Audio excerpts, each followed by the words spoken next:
Hey guys, welcome back to my channel. I am Danielle, aka Stitcherista here on YouTube, and today is another Stitch with Me while I continue working on Primrose Cottage stitches. This is Halloween. So I started using in this video the magnetic board holder clamp, like little addition that is made for the Lowery. It holds a magnetic board which you can then put your chart on. I actually really like it.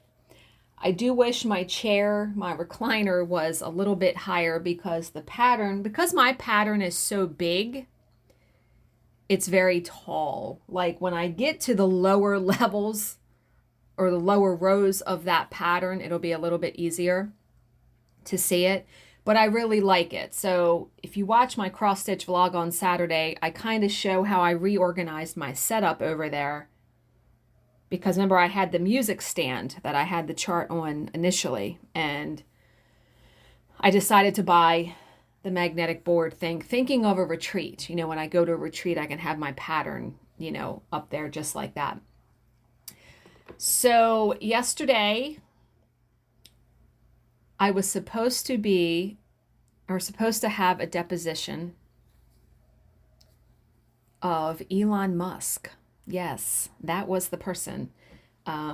There's a class action lawsuit for something with stock and things like that. So, but my boss got to the job and it canceled. So we were all sitting here waiting to work, and she called me, and the only good thing about a job canceling late like that is that she receives like an appearance fee, and then she pays all of us a late cancellation fee. So I still made money yesterday and didn't really do anything. So that was good because I've only worked one day this week and we don't have a job today. There's nothing on the calendar for tomorrow.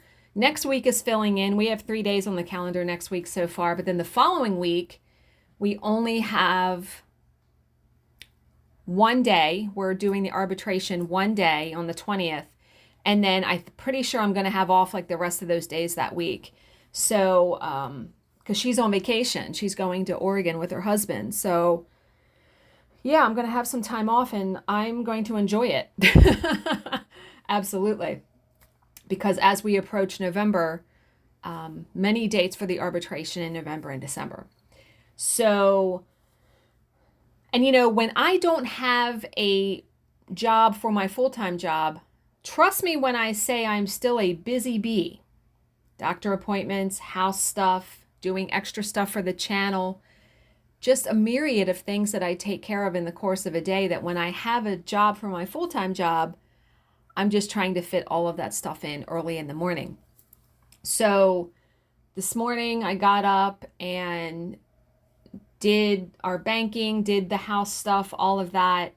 Talked to my dad, and he was like, are you coming over for Thanksgiving this year? Because the past 2 years we have not because of COVID.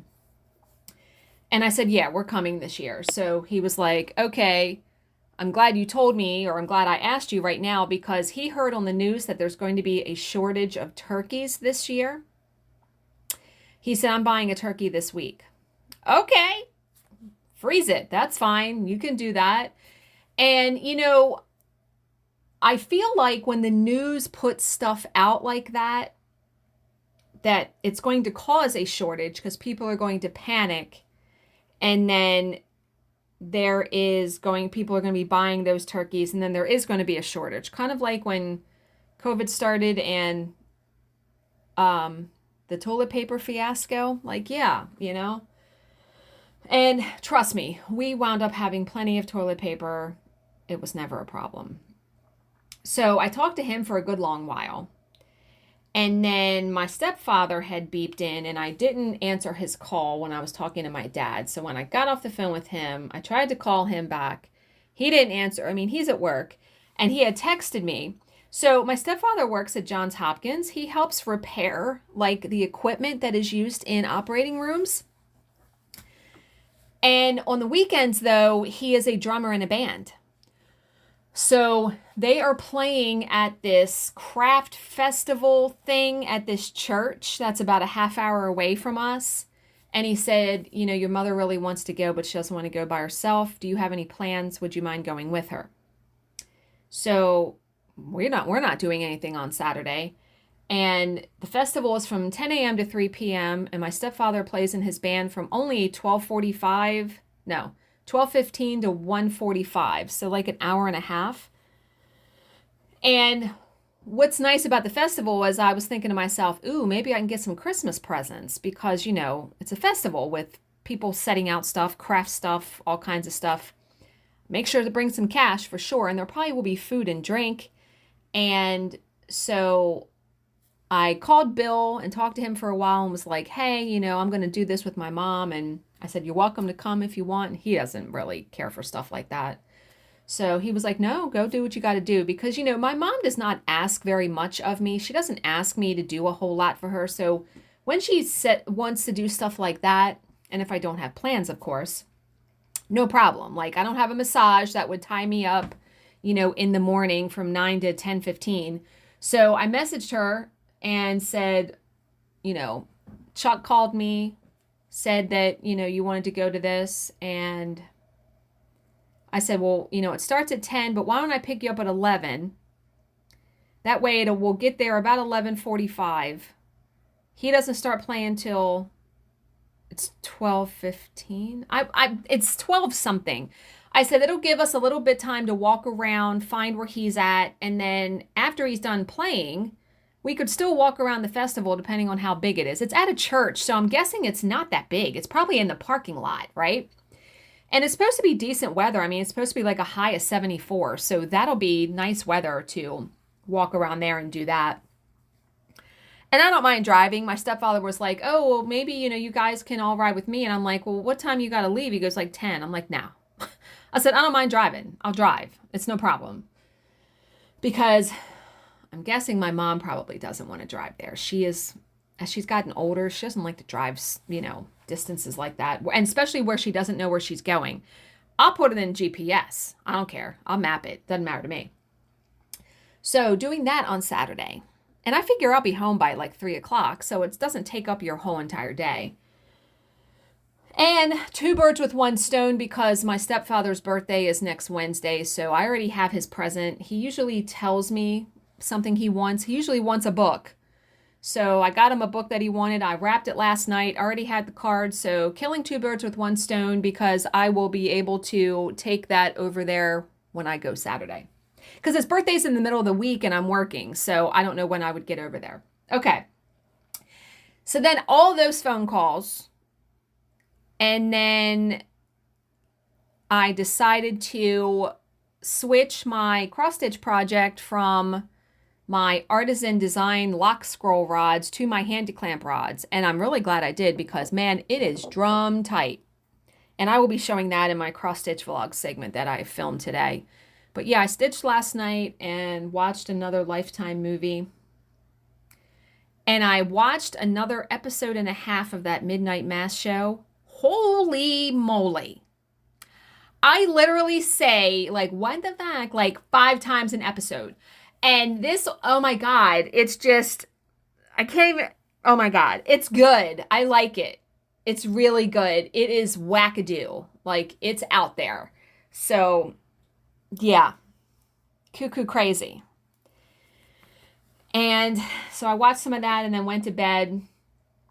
And I got so remember I had a physical. And when I was there, they were like, when's the last time you had your tetanus shot? They want you to get that every 10 years. I didn't know. And they didn't say anything else about it at the appointment. So my results were coming in for lab work and stuff last night. Well, during the day yesterday. And one of them was a note from my doctor that says, your last tetanus shot was in 2010, so we'd like to up that. And I'm like, I was just there. So this was at about 1:30. So I called the office and I was like, can I come in today? Because I had bought a coat from Old Navy and it already shipped. And then when Bill and I were at Costco on Sunday, I saw a coat there that I really liked and it was cheaper than the one I had bought from Old Navy. So Bill said, well, let's get you this coat, because this coat also had a hood with fur around it, which the other one didn't. And I like that kind of stuff. He said, just return the coat when it comes in from Old Navy. So the coat arrived yesterday. I'd already bagged it up, printed out the label, had to drop it off at UPS. So I was like, when I called the doctor, I said, look, can I come in today? And she's like, yeah, you can come in at 2:45 because the lab appointment, it takes like 1 minute. So Bill was just getting home from work. He got home from work early yesterday because they had like a company cookout. And when they have stuff like that, he gets to leave early. So he was home by like 2:10 and I said, hey, I'm getting ready to head out. Do you want to ride with me? He likes to ride with me when I do stuff like that. So he actually drove because he could not come in with me to the doctor's office because they don't want anybody extra coming in.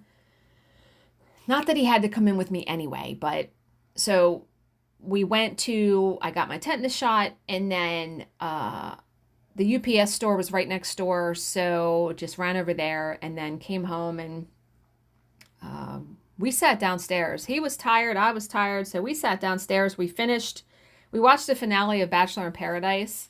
Boy, that show was just a train wreck from start to finish, but good entertainment to watch it. And then I stitched, went to bed, and my arm kind of hurts today from, mind you, I had a flu shot and then a tetanus shot. So yeah, my arm is kind of achy there. But I don't feel anything else from the flu shot. Sometimes I feel like I'm getting a cold when I get it, and then I don't. But yeah, so today, no job. I'm not upset by that. Had to Instacart a couple things, so I did that. Like I said, I'm a busy bee. Like it is 11:30 here, and I'm still in pajamas because just going. Okay. And I think I'm going to diamond paint some today. I haven't diamond painted in a while, so tomorrow's segment may be me diamond painting. We'll see, because I still have to eat something, get a shower. I think I'll have time, though, because Bill won't be home until about 3:15. Okay, so today's story is an unexplained mystery. Love, hate these. This one is called The Day It Snowed. So the first snow of the year was falling. From the window of her house in Sycamore, Illinois, 7-year-old Maria Ridolph watched the snowflakes drifting to earth and then ran towards the kitchen where her mother was preparing the family's evening meal. The little girl's dark eyes were aglow with excitement as she begged to be allowed out. Frances Ridolph was initially reluctant to say yes. An early dusk had fallen and it was already dark. Still, Sycamore was a safe place to live in 1957. Maria wouldn't go far, and it was only a short while until dinner. Besides, Frances knew her daughter. Maria was a nervous child who jumped at her own shadow. Any sign of trouble, and she would come sprinting for the house, screaming her head off. Okay. And so Maria was allowed outdoors, where she met up with her friend, Kathy Sigmund. The girls then engaged in a game they called Duck the Cars, which wasn't as dangerous as it sounds. All it involved was staying out of the headlights of oncoming vehicles. They were engaged in this game, darting behind trees and parked cars, when a man approached. Now remember, they're 7 years old. He told them that his name was Johnny, that he was 24 years old, and that he was not married. Why would he say that he was not married? Kathy would later recall that he was tall and slender, with a mess of blonde hair and a gap between his front teeth. He was wearing a colorful, festive sweater and spoke in a calm, pleasant tone that put the girls at ease. He asked if they liked dolls and if they enjoyed piggyback rides. Oh, Christ. When Maria said that she did, he hoisted her onto his shoulders and carried her around for a while. Clearly won over by the stranger, Maria then ran back to her house and fetched her favorite doll to show him. She had just returned when Kathy said that her hands were cold and that she was going indoors to fetch her mittens. Kathy was away for only a few minutes. When she returned, both Maria and the stranger were gone. Okay, I had paused the audio because I thought that was my Instacart order coming, but that was our neighbor bringing bread, which I'm going to give the bread to my mom. It's 2 loaves of like multigrain, and we eat 647 bread mostly. So, but I appreciate the gesture that our neighbor, he gave us hot dog rolls yesterday, so we will definitely use those. Okay, so when Kathy returned, both Maria and the stranger were gone. Kathy's first assumption was that her friend had gone home. However, when she knocked on the Ridolph's door and asked for her, she found that Maria had not returned. Mrs. Ridolph said she's probably hiding somewhere, and then dispatched her 11-year-old son to find her. He returned breathless 20 minutes later and said that he had looked everywhere, and it was then that the police were called. Within the hour, uniformed officers and armed civilians were out on the streets searching for the missing girl. All they found was Maria's doll carelessly discarded on the snow-covered sidewalk. So you know that something happened, because if it was her favorite doll, there's no way in hell she would just leave it on the sidewalk. Over the next 2 days, the search continued, fanning out in ever-increasing circles. By then, the local police chief had reached out to the FBI. Since it was believed that the child might have been abducted and carried across state lines, the Bureau agreed to enter the fray. Its early efforts fared no better than those of the Sycamore police. It wasn't until some anonymous tipster offered up the name John Tessier that the case started to gain traction. Tessier was a local boy whose family lived just a couple of blocks from the abduction site. He was a high school dropout who had been expelled for assaulting a teacher. Fabulous. He was also a pretty good match for the description given by Kathy Sigmund. The problem was that Tessier had an alibi. On December 3rd, 1957, the day that Maria was taken, he had been in Chicago to meet with military recruiters. Tessier had traveled by train to Illinois the previous day to undergo a physical prior to his enlistment in the U.S. Air Force. According to the 18-year-old, he spent most of December 3rd. Now remember, he told the girls, whoever this person is, told the girls that he was 24. So John Tessier is 18. So according to the 18-year-old, he had spent most of December 3rd sightseeing in the Windy City before taking the train to Rockford, Illinois that afternoon, arriving at 6:45 p.m. He had then made a collect call from the post office asking his parents to pick him up. Rockford is 40 miles from Sycamore. There was no way that Tessier could have made it back in time to abduct Maria Ridolph. After the feds verified the collect call, Tessier was in the clear. However, some officers still had their doubts about him, and he was asked to take a polygraph. He agreed, and he passed. He departed Sycamore the next day, bound for basic training at Lackland Air Force Base. Over the weeks that followed, the FBI and local police trawled through the usual suspects, bringing in transients, ex-cons, and known sex offenders. A local man was questioned purely on the basis that he liked giving piggyback rides to children. Because I'm sure Kathy said that when the police questioned her. In the meantime, Maria's parents appeared on television and in other media pleading for their daughter's safe return. The case was now national news. Even President Dwight D. Eisenhower took an interest, requesting regular updates from FBI Director J. Edgar Hoover. Yet, even with this high level of involvement, the case was going nowhere. And then, on April 26, 1958, all hope of finding Maria Ridolph alive was extinguished. Mushroom pickers were walking a wooded trail. So this is almost a year later, by the way. Mushroom pickers were walking a wooded trail near Woodbine, Illinois, which is about 100 miles from Sycamore, when they discovered the skeletal remains of a child partially concealed under a fallen log. Dressed only in a shirt, undershirt, and socks, the corpse was badly decomposed, and dental records would be required to identify Maria. The advanced state of decomposition made it impossible to determine the cause of death. Maria Ridolph was back with her family, who were at least able to give her a Christian burial. As for her killer, he was still out there, having apparently gotten away with snuffing out the life of an innocent little girl. Meanwhile, John Tessier, the man who some investigators still regarded as a suspect, was serving with distinction in the Air Force rising to the rank of captain over a 13-year span. He would have a less distinguished career in law enforcement after his retirement from the military. In 1982, Tessier was ejected from the police force in Milton, Washington, after he pled guilty to a sexual indiscretion with a minor. By 1994, he was working as a security guard, having legally changed his name to Jack Daniel McCullough. Why would he change his name? That's bizarre, right? 1994 also brought a significant twist in the Ridolph case. Eileen Tessier died that year, but not before making a dramatic deathbed revelation to her daughter, Janet. Eileen was afflicted with late-stage cancer and heavily doped with morphine for the pain. However, she would not go to her grave without unburdening herself of her guilty conscience. That little girl, she told Janet, the one who disappeared, John did it. John did it, and you have to tell someone. Oh boy. Janet took this statement to mean that her brother, John Tessier, had kidnapped and murdered Maria Ridolph, and she was determined to comply with her mother's dying wish. However, if she thought that reopening the decades-old case was simply a matter of taking that information to the authorities, she would be sorely mistaken.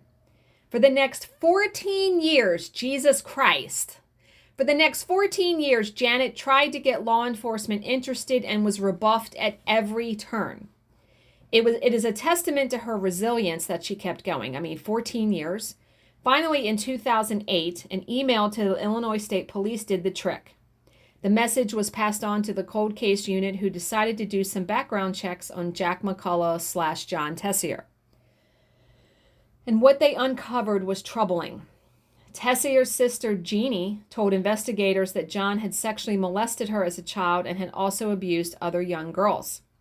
Another witness revealed that Tessier had been in the habit of offering piggyback rides to little girls in the neighborhood. There was also the child sex conviction that had seen Tessier ejected from the Milton Police Department. So now a pattern is developing, right? Next, the police tracked down Maria's childhood friend, Kathy Sigmund, and showed her a photographic lineup using pictures from the 1957 Sycamore High School yearbook, plus a separate picture of a young John Tessier, because by that time, Tessier had been expelled and was not included in the yearbook. She immediately picked out Tessier as Johnny, the man who had spoken to her and Maria that night. 50 years on, 50 years now has passed since the murder of Maria. It appeared that the police were finally closing in on the killer. However, there was still one gaping hole in their case. Remember, Tessier had an alibi. So Tessier's alibi meant that he could not possibly have committed the crime. So unless they could disprove that alibi, they did not have a case. That was when a former girlfriend of Tessier stepped in and handed the police their most vital piece of evidence yet, a military-issued train ticket from Rockford to Chicago, dated December 1957. It was unused. What the investigators deduced from this was that Tessier had not taken the train to Chicago, but had driven there in his car instead. If that was true, then his entire alibi fell apart. He would have had plenty of time to drive back to Sycamore to abduct Maria and later to kill her. So now it's time to bring him in, right, for questioning. So in July of 2011, the Seattle Police Department, working in conjunction with the Illinois State Police, brought Jack McCullough in for questioning. McCullough was calm and cooperative at first, but as the questions became more pressing, he started to lose his temper. Eventually, he clammed up entirely and refused to say any more. And that was when the decision was taken. An officer read him his rights and charged him with the kidnapping and murder of Maria Ridolph, and he was subsequently extradited to Illinois to face trial. But this was no slam dunk, no foregone conclusion. DeKalb County prosecutors were painfully aware of the circumstantial nature of their case. What they had was a bunch of claims and accusations and a potentially flawed alibi. What they needed was something tangible, some physical evidence that would tie McCullough to the victim. An exhumation order was therefore obtained on Maria's body, by now 54 years in the ground. Unfortunately, it would not deliver the DNA evidence the prosecution had hoped for. It would, however, solve the enduring mystery of how Maria had died. Striations on the sternum and neck vertebrae were consistent with wounds inflicted by a long, sharp blade. So Maria, the nervous little girl who had been so afraid of coming to harm, had been stabbed in the throat. I can't even imagine. How do you stab a 7-year-old in the throat? And so to the trial, which began in September 2012. The prosecution contended that McCullough had abducted Maria with the intention of molesting her, but had killed her when she started screaming. The defense responded by pointing out that prosecutors had no physical evidence, no motive, and no proof that McCullough was even in the area when Maria was taken. All of this was true, of course, but it did their client no good in the end. Found guilty of kidnapping and murder, Jack McCullough was sentenced to life in prison with parole eligibility after 20 years. Since McCullough was already 73 years old by this time, he was unlikely to ever be free again. So America's coldest case had finally been solved. Or had it? Jack McCullough, on advice from counsel, had not testified in his own defense at trial. But McCullough had never wavered in his assertion that he was innocent of Maria's murder. He maintained that stance even after an appeal was denied and a petition for post-conviction relief was turned down. McCullough's lawyers then filed a second petition, which under law had to be assessed by the state attorney. By 2015, a new man was seated in that office, and Richard Schmack was more inclined than his predecessor to give McCullough's case a hearing. Richard ordered an extensive review of the evidence, and based on that assessment, he concluded McCullough was innocent. Really? The key evidence rested again on that collect call made from a payphone in downtown Rockford on the night of the murder. Given the timing of the call and the 40-mile distance McCullough would have had to cover after making it, Richard concluded that McCullough could not possibly have been in Sycamore at the time of Maria's abduction. The roads were iced up that night, and the going would have been slow and treacherous. Even if McCullough had left Rockford immediately after hanging up the phone, he could not have reached Sycamore by 7 o'clock when Maria was taken. Thus, McCullough could not have committed the crime. So in April of 2016, Jack McCullough's conviction was overturned. A year later, he was declared actually innocent of the crime by the DeKalb County Circuit Court. And so the case that had been solved was now unsolved again. The mystery of Maria's abduction and murder was back to being an enigma. Who killed Maria? It is unlikely that we will ever know the answer to that question. All we know is that an innocent child was taken by a monster who dragged her away into the night. Perhaps that monster got away with murder, perhaps not. Given the compulsions driving this kind of criminal, he is likely to have reoffended. He probably ended up in prison eventually or in the electric chair. So you have to think that, yeah, people I think that do things like that, they have a pattern. So Maria probably wasn't his only victim, so you can only hope that he was caught somewhere else and in prison and served time. But the parents, not knowing, I can't imagine not knowing, right? Like, I don't know. I think I would have to know. But how awful. Like, the whole thing, 7 years old, my God. Yeah. So I hope you guys all have a fantastic Thursday. As always, if you have any questions, please leave them in the comments section below, and I will answer them to the best of my ability. Thank you so much for watching and subscribing. I'm like forgetting my ending.